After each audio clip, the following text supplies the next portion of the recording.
проблема нефти в Китае, она довольно остра. Между прочим, если мы посмотрим на объемы закупок нефти за рубежом, я имею в виду общий объем импорта нефти Китая, значит, в 2014 году он составил 305 миллионов тонн в год, в 2015 году там дали 350 миллионов тонн.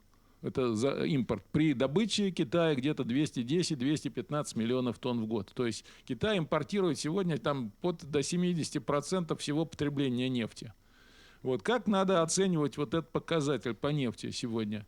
Ну, Китай вынужден переходить на другие источники. Китай уже перешел по так называемым источникам, скажем так, вот так называемый ветер, солнце, ветряки, солнечная энергия. Китай уже обогнал Германию и вышел на первое место в мире по доле в энергоресурсах, по энергопотреблению. Но, тем не менее, самая главная проблема для Китая, это доля Китая в энергопотреблении, это каменный уголь, который по-прежнему составляет около 70%. Ну, 66, там 66, 68, вот такая вилочка. И эту проблему Китаю надо решать именно через увеличение доли потребления газа, природного газа и потребления нефти. И, собственно, поэтому Китай уделяет очень большое внимание этому газовому контракту, который был подписан в мае 2010 года во время визита Владимира Владимировича Путина в Китай. Это очень важный момент.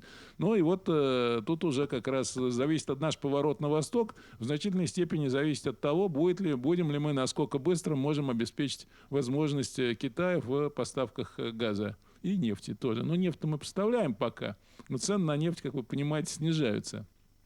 Вот. И в этой ситуации, естественно, у нас возникает достаточно серьезная дилемма. К сожалению, Россия, страна, которая объем вот этого курса рубля в значительной степени зависит от продажи нефти и газа. Вот, цены падают, рубль падает. То есть, если мы даже сравним нашу структуру экспорта по сравнению с 1999 годом, с посткризисным, когда у нас тоже были проблемы, вот, так мы обнаружим, что тогда доля продукции машиностроения в экспорте составляла около 20%. Сегодня это 1,5% в лучшем случае.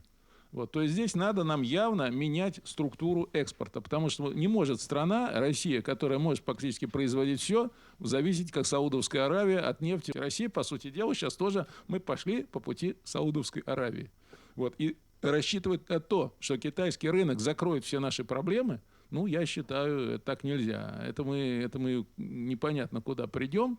По сути дела, нам надо преимущественно все-таки ориентироваться на развитие собственной экономики, диверсифицировать вообще производство, импорт-замещение, ориентация на развитие науки и техники и отказаться от старого курса, ориентация только на продажу энергоресурсов.